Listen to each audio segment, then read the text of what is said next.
Muy buenos días, alumnos de 10º grado. En este video pretendo explicar de manera más específica cómo debieron haber creado la base de datos llamada Amigos. Esta base de datos consta solamente de dos tablas. La primera, datos generales, y la segunda, llamada citas. En la primera tenemos aquí el nombre de campo, el tipo de dato de cada campo, el tamaño de cada campo y una descripción que va incluida en cada uno de los campos.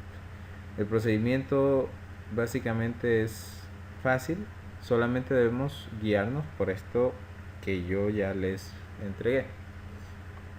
Comenzamos entonces el proceso de creación de base de datos. Lo primero es abrir Access, asignarle el nombre, en este caso nuestra base de datos se llama Amigos, y comenzamos entonces con la creación de la primera tabla.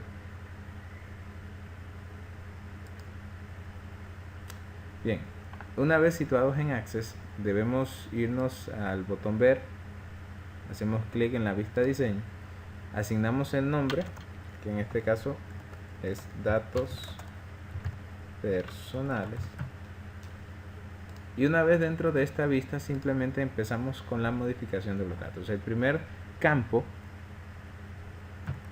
se llama id amigos, el tipo de datos es autonumeración y la descripción dice para identificación personal. ¿Dónde se coloca esto?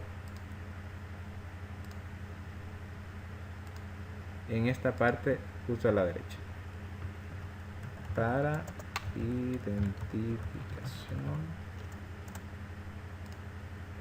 personal.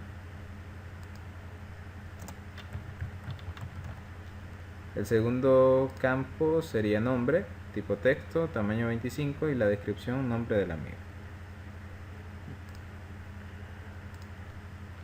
Asignamos entonces el segundo nombre, de tipo texto,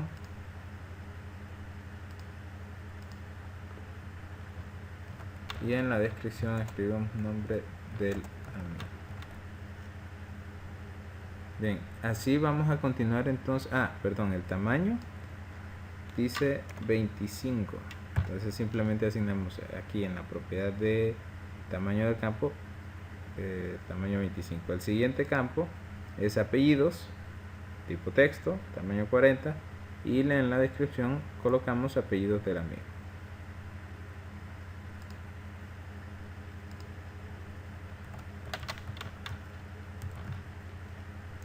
Apellidos, texto, apellidos del amigo, y en tamaño asignamos 40.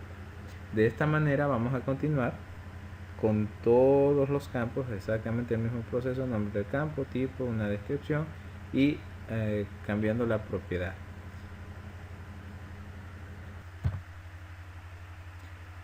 Bien, en el caso de el campo sexo, lo establecimos con el tipo de datos sí o no, y en la descripción aparece sí, significa que es mujer, y si no, pues es hombre. En este caso recordemos que el campo si no simplemente es una casilla de verificación.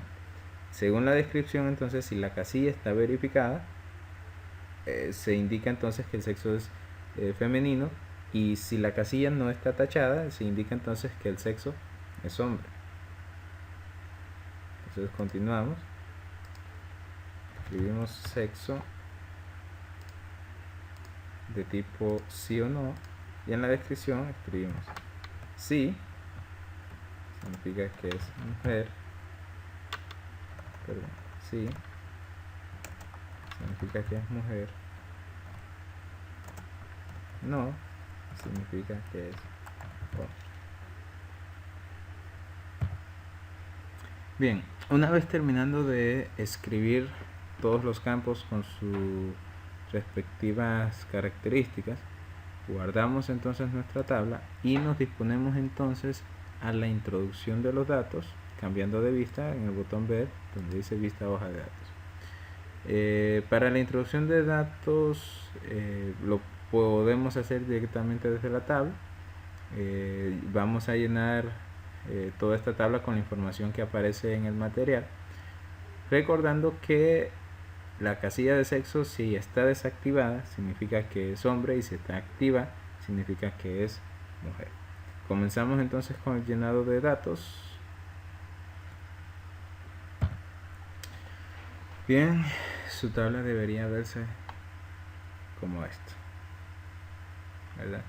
El procedimiento para la segunda tabla va a ser exactamente lo mismo. Vamos a la ficha, en este caso sería en la ficha crear, hacemos clic en tabla y comenzamos exactamente el mismo procedimiento: asignar las propiedades, el tamaño, escribimos los datos, y básicamente esta sería nuestra base de datos. Luego de esto entonces crearíamos los formularios, que se los explico en el siguiente video.